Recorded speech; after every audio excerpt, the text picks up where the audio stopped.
Assalamualaikum warahmatullahi wabarakatuh. Kita dari kelompok 7 ingin membahas inovasi sistem e-tilang ke teknososio-preneran sistem informasi. Kelompok 7 terdiri dari Andi Anissa, Christopher, Deaninta, dan saya sendiri Niko Riviansyah. Definisi e-tilang. Definisi e-tilang adalah sebuah sistem untuk menegakkan hukum lalu lintas yang menggunakan teknologi closed circuit television atau yang bisa disebut CCTV yang dilengkapi dengan layar monitor yang disambungkan oleh sinyal. Cara kerja sistem e-tilang adalah sebagai berikut. Yang pertama adalah identifikasi pelanggaran. Petugas kepolisian menggunakan perangkat elektronik, kamera CCTV, speed camera atau handheld device untuk mengidentifikasi pelanggaran lalu lintas yang dilakukan oleh pengendara. Yang kedua adalah pencatatan data pelanggaran. Data pelanggaran yang teridentifikasi seperti nomor kendaraan, waktu, lokasi, jenis pelanggaran, dan bukti foto atau video dicatat dalam sistem elektronik. Proses verifikasi dan penyusunan tilang. Data pelanggaran yang tercatat dalam sistem elektronik akan diverifikasi oleh petugas kepolisian dan jika ditemukan valid, maka akan disusun tilang elektronik. Yang keempat adalah pengiriman tilang elektronik. Tilang elektronik dapat dikirimkan ke alamat pelanggar melalui pos atau secara elektronik melalui email atau pesan teks. Yang kelima adalah pembayaran dan penyelesaian tilang. Pelanggar diberikan waktu tertentu untuk membayar denda yang tercantum dalam tilang elektronik. Yang terakhir adalah penanganan sengketa. Jika pelanggar tidak setuju dengan tilang elektronik yang diterima, mereka dapat mengajukan sengketa sesuai dengan prosedur yang ditentukan oleh pihak berwenang. Tujuan dari e-tilang adalah menegakkan hukum lalu lintas, menekan angka pelanggaran lalu lintas, dan meminimalisir penyimpangan anggota di lapangan dalam proses penegakan rambu lalu lintas. Sasaran e-tilang adalah tentu saja pengendara yang tidak mematuhi rambu lalu lintas, pengendara yang tidak jujur dan berpotensi menyebabkan konflik di jalan. Kelebihan e-tilang: bekerja non-stop atau 24 jam, dapat mendeteksi pelanggaran secara otomatis, menyimpan data bukti pelanggaran secara otomatis, buktinya lebih valid, dan menghindari konflik di jalan. Kekurangannya hanya sedikit, tidak bisa mendeteksi kendaraan curian, dan juga tidak bisa mendeteksi kelengkapan surat kendaraan maupun surat pengendara. Perbedaan e-tilang dengan tilang manual termasuk jam kerjanya, yang kalau e-tilang 24 jam non-stop, sedangkan tilang manual dilakukan ketika jam-jam tertentu. Tidak ada kecurangan dalam proses, dokumentasi lebih valid dan lebih efisien.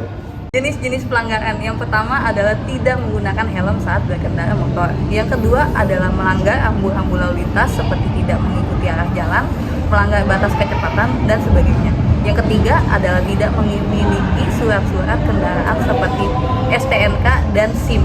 Yang keempat adalah melanggar aturan berkendara seperti menelpon saat berkendara atau tidak menggunakan sabuk pengaman. Yang kelima, berkendara di bawah pengaruh obat atau alkohol. Yang keenam, melanggar aturan parkir seperti parkir di trotoar atau di tempat yang tidak diperbolehkan. Yang ketujuh, menggunakan kendaraan yang tidak layak jalan atau tidak memiliki perlengkapan keselamatan seperti lampu dan rem.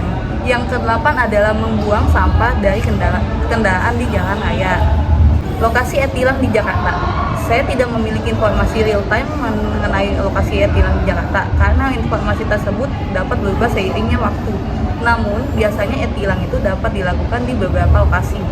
Kepolisian antara lain Kepolisian Daerah Metropolitan Jakarta atau Polda Metro Jaya memiliki beberapa lokasi e-tilang yang tersebar di berbagai wilayah di Jakarta seperti Polda Metro Jaya Markas Besar di Jalan Sudirman, di Jakarta Pusat yaitu Jalan Merdeka Timur, dan di Jakarta Selatan seperti Jalan Warung Jati Pos Pelayanan Tilang Elektronik Jakarta Pos Pelayanan Tilang Elektronik Jakarta, yaitu merupakan lokasi khusus yang disediakan oleh pemerintah untuk penanganan tilang elektronik.